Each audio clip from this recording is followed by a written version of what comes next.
I see. It's already recording. I Okay. need your copy.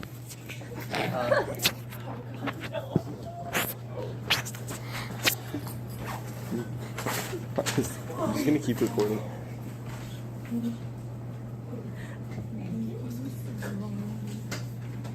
thought I didn't have to.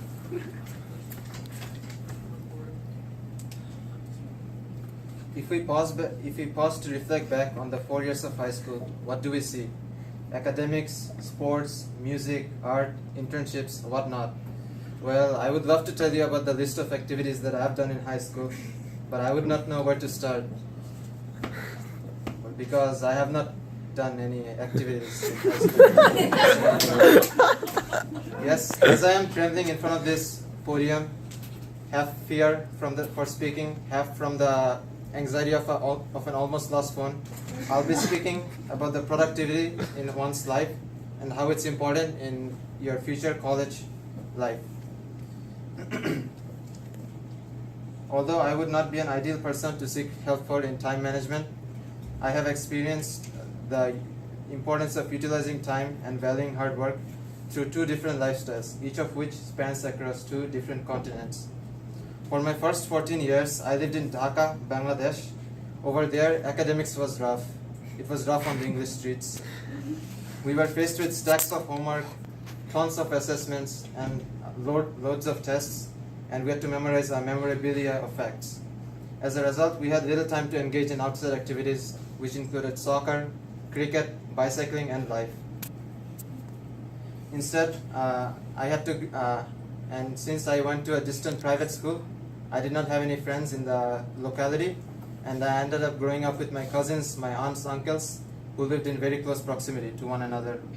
We labeled our community the Para, and the English translation for this is roughly the hood. And I did labor to find the definition in the dictionary.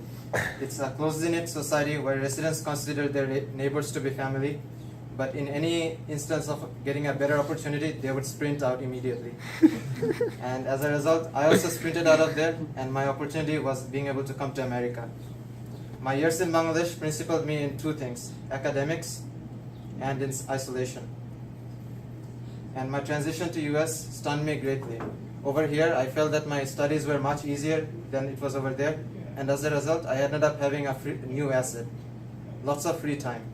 Unfortunately, I was not able to use this asset to its fullest extent, and I ended up wasting a lot of time in doing activities which might have otherwise not been done. In 9th and 10th grade, my studious habits devolved, and I did not do any work beyond school. And in Bangladesh, I would have spent this time going to an uncle's house or an aunt's house, but over here, I was devoid of their presence. As a result, I delved a lot into video gaming, and I squandered hours and hours in the abyss of the internet. I grew accustomed to wasting hours and easily got bored. However, one fated night, as the thunder struck, I got a revelation, and I began to compare my old industrious habits to my current laziness. I realized that I have degraded from and became a shell of my past self, and I sought to improve myself and occupy in various activities. And thus, I began my promise. Starting junior year, I took a ton of AP courses.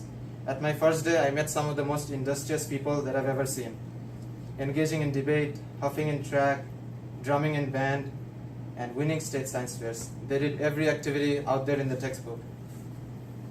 And they really influenced me, and they would grow to become some of my closest friends. And looking at their work, I got influenced greatly, and although my schedule was significantly more stricter than it was before, I still found time in my schedule to engage in other clubs and other activities.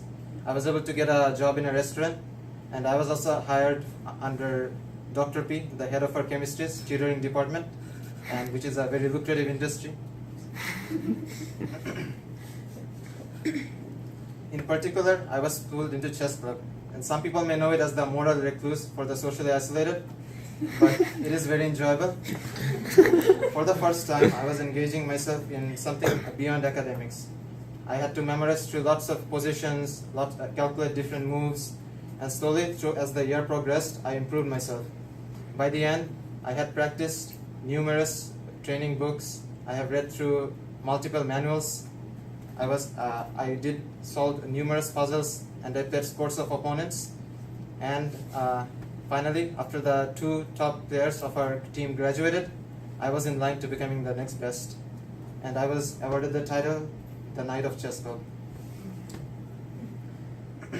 Although my schedule became much more fulfilling and I had much less time in my disposal, I ended up enjoying myself because I was able to engage in new experiences, meet new faces, make new friends, and I was able to rekindle a childhood passion for learning chess. Through the 2 different countries, I have learned 2 important facts of managing time. Bangladesh has shown me the effect of rigorous studying and its impact in helping me adjust to difficult courses. USA has taught me the importance of creativity and involvement in activities beyond academics, and its pivotal role in shaping our uniqueness and bringing it out of us. We must utilize both academics and extracurricular activities in our spare time to prosper in life. Although many of us have taken difficult courses and tons of extracurriculars to beauty up those college resumes, they did help us learn self-conduct. They helped us manage our schedules and allocate times when we wouldn't have any. Some of us shall continue with these talents in college, while others will be a little bit glad not to have 25 hours of extracurricular activities per day. Either way, we must make college as productive we have these high school years, and in doing so, we'll be at the top of our classes and enjoy our newly granted freedom from this prison known as high school. Either way, for me, when I reflect back on these 4 years, when I look at peers, I see engineers, I see mathematicians, I see artists, I see comedians, and I see entrepreneurs. And when I realize of my time in Bangladesh that I could have been among my old peers, grading through lead-heavy textbooks, memorizing through hordes of vocabulary, and studying hours at end, I become so indebted to thankfulness for being able to learn self-responsibility, for being able to grow beyond academics, for being able to make close friends for the rest of my life, that I could not even pay back all this thankfulness, even if I declared bankruptcy. And finally, in post-conclusion, my speech has been deemed with an honor. Someone requested me to give a shout-out. So, shout-out to my friend Evan. She has been one of the people who has helped me, influenced me, and helped me go through these rough times of senior